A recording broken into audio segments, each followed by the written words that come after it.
Hi friends and family, இன்னைக்கு ஒரு ஹெல்த்தியான ரெசிபி தான் நம்ம பார்க்க போறோம். பால்வாடியில கொடுக்கிற சத்து மாவு ஒரு சிலருக்கு பிடிக்காது. பால்ல கலந்து கொடுத்தாலும் ஒரு சிலருக்கு பிடிக்காது. கொலக்கட்டை பிடிச்சு கொடுத்தாலும் ஒரு சிலருக்கு பிடிக்காது. ஆனா கேக்னா எல்லாரும் சாப்பிடுவாங்க. அது சாஃப்ட்டா பஞ்சு போல சூப்பர் டேஸ்டா இருக்கும். இது cooker, oven, baking soda, lessons எதுவுமே இல்லாம வீட்ல இருக்க பொருளை வச்சு கடாயில எப்படி பண்ணலாம்ங்கறத பார்க்கலாம். சத்து மாவு ஒரு சில சமயம் நெருநெருன்னு இருக்கும். ஒரு சில சமயம் மாவு மாதிரி நல்லா சாஃப்ட்டா இருக்கும். கப் சத்து மாவு, 1/2 கப் சுகர், 3 ஏலக்காய், பேக்கிங் பவுடர் உங்களுக்கு விருப்பம் இருந்தா சேர்த்துக்கோங்க. சும்மா ஒரு பல்ஸ் விட்டாவே போதும். இப்போ வாசனை இல்லாத ஆயில் 1/2 கப்பு, 2 முட்டை, பால் கொஞ்சம் கொஞ்சமா ஆட் பண்ணிக்கோங்க. தேவைப்பட்டுச்சுன்னா ஆட் பண்ணிக்கலாம். இது கொஞ்சம் தண்ணியா இருக்கிற மாதிரி இன்னும் கொஞ்சம் நம்ம பால் ஊற்றிக்கலாம்.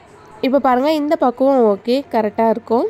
இதில் கேக் செய்கிறீங்களோ அதில் நெய், கார்ன்ஃப்ளவர் மாவு நல்லா ஸ்ப்ரெட் பண்ணி வச்சுக்கோங்க. அப்புறம் ஒட்டாமல் நல்லா சூப்பராக வரும் கேக்கு. ஒரே சைடாக நல்லா அழகாக இந்த மாதிரி ஊற்றி வச்சுக்கோங்க. கடைசி ஒரு 2 தட்டு தட்டிக்கோங்க. பபிள்ஸ் எதுவும் இல்லாமல் இருக்கும். ஒரு 10 நிமிஷத்துக்கு ப்ரீ ஹீட் பண்ணிவிட்டு அதுக்கப்புறமேட்டுக்கு க்ளோஸ் பண்ணிடுங்க. எல்லா பக்கமும் க்ளோஸ் பண்ணிடுங்க. 5 நிமிஷம் கழிச்சு எடுத்து பார்த்தீங்கன்னா பாதி அளவுக்கு வெந்திருக்கும். அப்போவே முந்திரி பருப்பு போட்டுக்கோங்க. சிம்லே ஒரு 3/4 மணி நேரம் வேக வச்சிங்கன்னா ரெடி ஆயிரும். அவ்வளோதான், சூப்பரான ஒரு சத்து மாவு கேக் ரெடி ஆயிடுச்சு. கட் பண்ணும் போதே பார்த்தீங்கன்னாவே தெரியும், நல்லா சாஃப்டாக இருக்குது.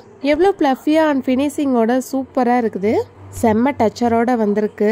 எப்படி பஞ்சு மாதிரி இருக்கு பாருங்க. எங்கள் வீட்டு குட்டீஸ்லாம் கேக் செய்யும் போதே சாக்லேட் கேக்கா சொல்லிட்டு பார்க்கவும் சூப்பராக சாப்பிட்டு என்ஜாய் பண்ணாங்க. நீ ஏன் வெயிட் பண்ணுறீங்க? நாளைக்கே ட்ரை பண்ணி பாருங்க.